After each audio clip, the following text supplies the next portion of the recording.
મોરબીમાં બ્રિજની કામગીરી દરમિયાન વાહનો પસાર થવા મુદ્દે તંત્ર એક્શન મોડમાં છે।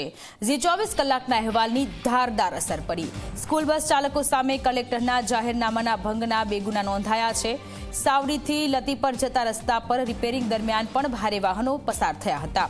ભારે વાહનોની અવરજવર જોખમી સાબિત થઈ શકે છે।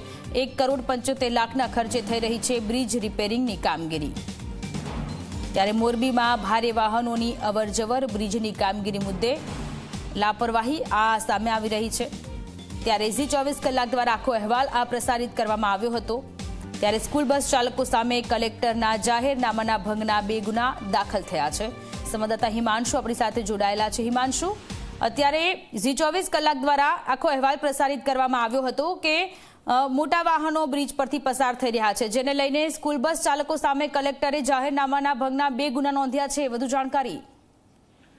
જી આપને જણાવી દઉં કે જે મોરબી અને કચ્છ બાજુથી આવતા અને જતા જે વાહનો જામનગર બાજુ જતા હોય તે ખખારા ગામ પાસે જે આજી નદીનો પુલ છે તેના ઉપરથી પસાર થતા હોય છે અને આ પુલ જે છે તે જર્જરિત થયો હોવાના કારણે તેને ભારે વાહનોની અવરજવર માટે બંધ કરવામાં આવ્યો હતો અને ત્યારબાદ આ પુલ ઉપર જે જાહેરનામું પ્રસિદ્ધ થયું હતું તેની અમલવારી થતી ન હતી, જેથી જી 24 કલાકની ટીમ ત્યાં સ્થળ ઉપર પહોંચી હતી અને સ્થળ ઉપરથી ભારે વાહનો પસાર થાય છે તેના સમાચાર જી 24 કલાકના માધ્યમથી પ્રસારિત કર્યા હતા અને ત્યારબાદ હવે તંત્ર જાગ્યું છે અને ત્યાં ભારે વાહનોને સદંતર બંધ કરવામાં આવ્યા છે। ટ્રક, ડમ્પર જેવા અને મોટી બસ જે હોય છે તેને ત્યાંથી પસાર થવાનું સદંતર બંધ કરાયું છે। જો કે 2 ખાનગી સ્કૂલ બસ ત્યાંથી પસાર થઈ રહી હતી તેની સામે હાલમાં ટંકારા તાલુકા પોલીસ સ્ટેશન ખાતે જુદા જુદા 2 ગુના નોંધવામાં આવ્યા છે અને ભારે વાહનો જ્યાં સુધી કામ ચાલુ છે અને સંપૂર્ણ રીતે પુલ ખુલ્લો ન મૂકવામાં આવે ત્યાં સુધી ત્યાંથી પસાર ન થાય તે પ્રકારની વ્યવસ્થા હવે પોલીસ વિભાગ દ્વારા ત્યાં ગોઠવવામાં આવેલ છે। જી, આભાર તમામ વિગતો માટે।